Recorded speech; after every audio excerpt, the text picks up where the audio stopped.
Roosa, hei, sähän tykkäät yllätyksistä. En. Mutta kun mulla on sulle oikein mahtava yllätys. Ei kiinnosta. Ei, mä takaan, että tää kiinnostaa sua.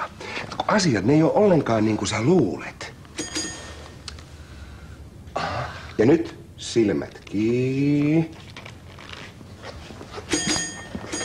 Siellä se yllätys taitaa tullakin. Pikku hetki. Oi, hienoa, kun te pääsitte tulemaan. Olkaa hyvä, käykää sisälle. Roosa odottaa teitä.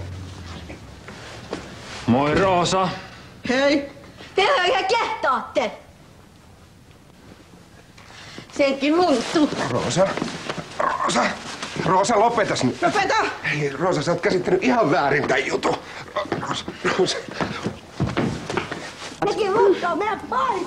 Häivy! Hei, rauhoitu nyt, Roosa. Se rauha ei tainnut kauan kestää. Roosa, nyt lopeta. Jari on mun poikaystävä! Hei, Roosa, kuuntelisit mua nyt. Mä teen kiinnoissa! Lopeta nyt, Roosa. Lopeta nyt, Roosa, lopeta! Nyt rauhoitutte kaikki. Tässä talossa ei hoideta asioita nyrkeillä, vaan puumalla. Ootko sä sunoo Jaria? En. Ootko sä koskaan käsi kädessä?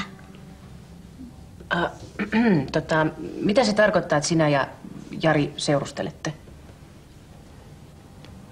Minna on vähän ihastunut muhun, mutta mun sydän kuuluu Roosalle. Minkä takia minä sitten valehtelee mulle? Kato, joskus kun ihminen toivoo jotain asiaa todella kovasti, niin se saattaa ruveta tulkitsemaan asioita haluamallaan tavalla. En mä usko, että Minna oikeasti halusi sua loukata. En niin, anteeksi. Saat, mutta sä oot edelleen mun paras ystävä. Ja Roosa, tää kaveri on edelleen sun kiilattus.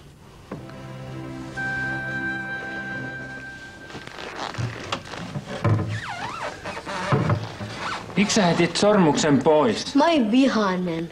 Etkö sä enää rakastanut mua? Rakasi, mutta mä vaan luin, sulla oli Minnan kanssa suhde.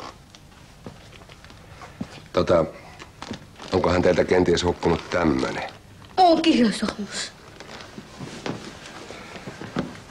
Jari, pitäisköhän sun palauttaa tää oikeaan paikkaan? Kiitos.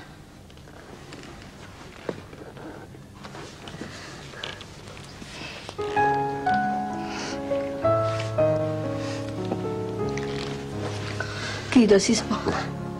Eipä kestä. Ammutaan Jarin luo. Ei missään nimessä. Kyllä se mulle sopii. Miksi just nyt, kun Roosalla on kuukausi kouluun jäljellä? Mitä sitten? Roosa kulta, Jari asuu asuntolassa, et sä voi sinne muuttaa. Me voidaan kysyä lupaa. Ihan turha jankuttaa tällaisesta. Sä menet takaisin kouluun niin kuin olisit jo.